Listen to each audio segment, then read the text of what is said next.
Ito ang balita ngayon, trending at pinag-uusapan ngayon sa mundo ng social media. Ang di umanay balitang matapos pinagtulungan ng mga mambabatas at ma-impeach sa Kongreso si Vice President Sara Duterte Carpio. Mga pumirmang ilang kongresista laban kay Vice President Sara Duterte. Tila nasampal ng kahiyan at katotohanan ni One Rider Party List Representative Bonifacio Busita matapos nitong manindigan at hindi pumirma kapalit ang nasabing di umano'y milyong-milyong pera ng bayan para lang ma-impeach ang Vice President na si Sara Duterte. Pero bago ang lahat, kung bago ka pa lamang sa aming channel, please huwag kalimutang mag-like, subscribe at i-click ang notification bell para mas maging updated ka pa lalo sa lahat pa ng bagong video na i-upload namin. At eto na nga mga kababayan, matapos ang tila pananahimik tungkol sa di umano'y ginapang na impeachment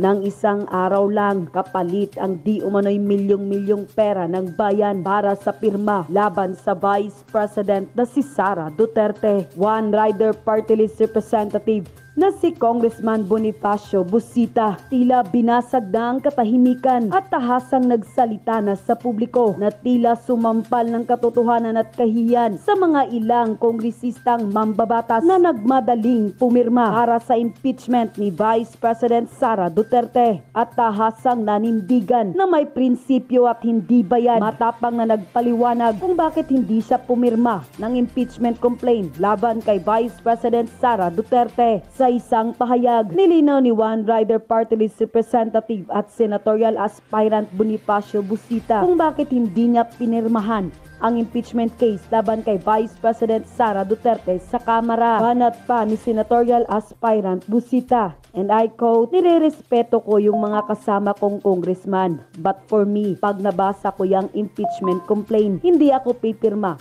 Kasi objective po ako eh. Sabihin na nating ma-impeach nga, halimbawa, ano ang magiging benepisyo nun sa taong bayan? Dapat mas tignan natin yung mas malalim na problema kasi po nagkakaroon lang ng hati-hatian, lalong gumugulo." Unquote. Nang lumabas ang balitang ito, ay umani naman ito ng samut-saring komento mula sa mundo ng social media. Ayun pa sa kanila, play safe siya ngayon. May video nga siya na sinabing mas mabuti pa ang pamumuno ni BBM kaysa kay Duterte. Palingbing din yan si Busita. Mas maganda sana kung Busita kung sa Kongreso ka muna at malaki ang chance mong manalo ulit. At marami ka pang matutulungang motorista na hinaharas ng mga buaya sa kalsada. Kung Busita, huwag na tayong magkunwari, sadyang playing safe kayo. Tao ka ni tambalos-los, pagtuta ka ni tamba. Aso ka rin iba nga, binoto kita pero ngayon hindi mo na ako mabudol. Naging trapo ka na rin. Busita, huwag kang U-turn, dapat steady ka lang sa PDP slate, mananalo ka. Huwag padala sa suhol, no tamba sana. Gusto mo lang makakuha ng boto sa mga pro-Duterte.